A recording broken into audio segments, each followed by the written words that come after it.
nga pala si Worskit. Guys, ngayon, gagawa tayo ng panibagong video. Ito ang video natin ngayon ay tutorial kung paano gamitin si Baxia. So, si Baxia, isa sa mga ginagamit na heroes na ngayon. Okay? So, sobrang useful na kasi yung kanyang ultimate. Which is, yung tsaka yung passive niya rin. Yung passive niya, ultimate. Tapos yung first skill din, talagang magandang pang setup. So, gamit tayo sa akin tenacity. Tenacity yung ginagamit ko sa kanya. Tapos revitalize. Tapos ito yung mga build set ko. So, explain ko lang. So, itong una, no, yung DPS. So, ayan nga, DPS siya. So, damage per second yan. So, naka-roam lang. Lalagyan ko lang muna ng roam item.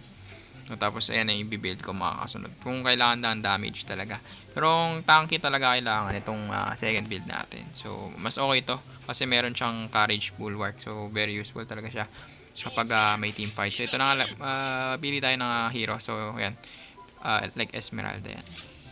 So, Esmeralda, ano yun natin. So, yan mga KRG. So, bago ang lahat, pabot nyo yung video na to ng 50 likes. Okay, 50 likes mga KRG. So, sa mga gusto magpa-shoutout dyan, comment nyo lang sa comment section. Tapos, shoutout natin kayo sa mga susunod nating video. No, tapos, madami nagpapa-shoutout. So, shoutout ko kayo kapag nagkaroon tayo ng time. So, ayun mga KRG, naging successful naman yung nakaraan nating pag-shout ka sa Habok Gaming. So, maraming salamat sa Habok Gaming nga pala. No, that's opportunity na yun. So, ito na nga mga KRG, dito na tayo. So, explain ko lang yung skills. Kabili tayo ng roam item. So, upgrade na natin. No? So, if I'm not mistaken, gumawa na ako ng video dito. Kay Baxia. Pero, turo ko sa inyo yung mas comprehensive, mas okay na explanation. So, yun yung passive niya is magre-reduce ng ayun yung damage niya pag may Baxia mark. So, nag-reduce siya ng damage. Tapos, yung regen effect din. No? So, may damage reduction na. Tapos, may, ayun nabo-broken hearted siya. So, ayan. So, explain ko yung skills. No? So, no CD. So, ayan mga KRG natin. So, yung first skill niya ito. Yung umiikot yung tawag dito is Baxia Shield Unity. So, kapag tumama yan, so, automatic may stun. Okay, automatic may stun yan. Tapos, pwede rin tong tumalon. Okay, so, try natin. Pwede ito may talon. Okay, so pwede tumalon-talon yan. And mahaba yung duration yan mga KRG. Pwede ka tumalon sa wall. Tapos yun, targetin yun. Okay, tapos yung second skill naman yung Shield of Spirit. So, kapag tumama yan sa hero, spam na lang yan. So, only lang. So, pag hindi ka tumama, gaya nang nangyari kanina. So, pag hindi ka tumama, ala na. So, hanggat tumatama ka, is may damage kang madidid. So, ganoon lang kadali yun mga KRG. So, pero hindi siya gumagana sa minions. Okay. So, hindi gumagana yung spam niya kapag sa minions or sa jungle. Kapag sa hero lang.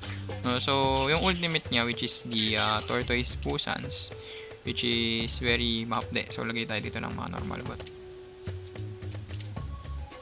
Yan. So, ginagawa niyan mga KRG yan naglalagay ng tae. So, hindi naman tayo ng mga abo. Okay, so makikita nyo habang naglalakad yung mga yan dyan. So, habang matagal sila nag-i-stay doon, syempre mas matagal na magdidil ng damage. So, matagal-tagal din yun mga KRG. Kung makikita yung level 5 pa lang tayo lang item. Tapos gano'n naka-update kapag nag-stay. So, minsan hindi to binabaliwala to ng mga kalaban kasi nga may... So, wala namang talabi, parang wala lang. Hindi nila napapansin yung damage kasi nandun nga sa baba.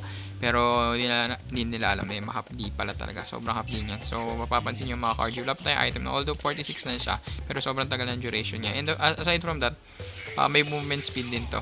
No? So, nagdadagdag din siya ng movement speed. Tapos, may slow din. So, 10 seconds. So, 10 seconds itong naggaganto-ganto. So, ang tagal niyan mga KRG. Sobrang tagal niyan. And then, very, very useful yan. In terms of team fight, no?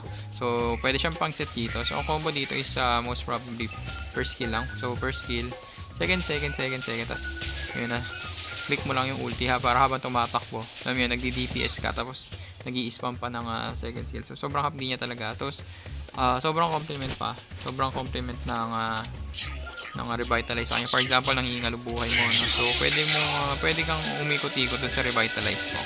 So, talagang ma-utilize mo ng maigi skills. And then, compliment ko siyempre yung tenacity dito sa kanyang skills. No? Kasi din sa passive niya. No? So, dahil may damage reduction na 35, tapos yung tenacity din, may damage reduction din siya. So, compliment talaga siya. So, automatic na relax. So, magandang pa-counter to sa mga kagaya ni Esme, yan. So, hindi na kailangan pa ng... I mean, kailangan pa rin, pero still, di ba? parang meron na kagad kayong defense of endurance agad-agad dahil nga sa passive nito si Baxia, no? So kapag may mga healing heroes ganyan like Rafaela, sino pa ba, Estes, yan. So Digi pwede rin, no? May mga ganyan. Tapos actually hindi yan sa kanila pati rin kay Tams, no? Sila Tams, di ba, malalakas na yung mga yung mga lifesteal, yung mga spell bump yan, sobrang lalakas, no? Ayan si Esmeralda, nababawasan yung shield niya, shield effect niya. So very useful yan kapag may Esmeralda kayong kasama or kalaban, no? So yun mga ka-RG, no? Sana gusto yung video. So hindi naman kang kahaba tong video na to. So again, paabot natin tong video na to ng 50 likes, no? Tulungan nyo ako mga ka-RG, mga solid ka-RG dyan, no? So magkaroon ulit tayo ng skin giveaway. So yan, announce ko lang yan. So I think dalawa naman, no? Dalawang lucky winners yung mananalo next time. So very yung nanalo nakaraan si Master Arvin. So nandiyan yan sa intro natin, no? So ayun mga ka-RG, hanggang sa muli, like, comment, and subscribe. Booyah!